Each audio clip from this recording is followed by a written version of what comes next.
So I had an artist send me a project, and I've worked with this artist before, and they basically said, do you mind just taking a quick look around, see how things are set up, and see if you have any like tips or advice for me. So I figured we could go through the mastering chain together. And this is going to be more so about the order of the plugins and less so about the actual settings on the plugins themselves. And this is the mastering chain here. We have some EQs, some limiters, some saturation, some filters, some reverb, some utility automation. The first thing I would do is take these two limiters here and just move them to the very end of the chain.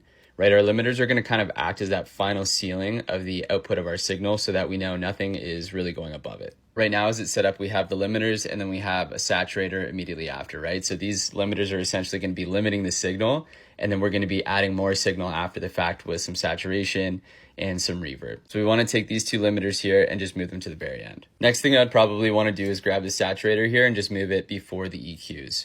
Now, this isn't always the case, but the way I like to think about it is a saturator is going to be adding stuff to our signal, right? It's adding harmonics.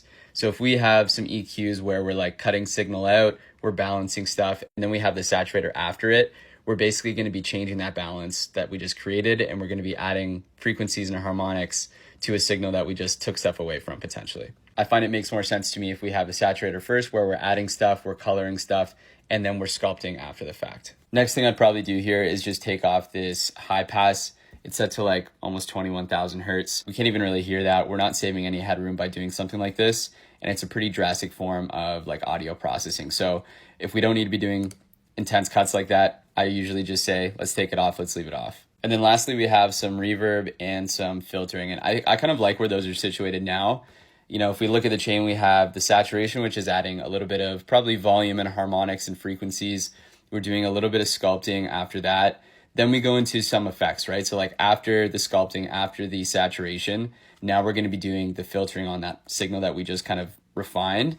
And then we have some reverb. So these are just effects. I like applying them after that initial processing. And then we kind of go into a little bit of utility automation and some final limiting to limit that final output. Overall, just a couple quick tweaks on how the plugins are situated to help out with the mastering signal flow.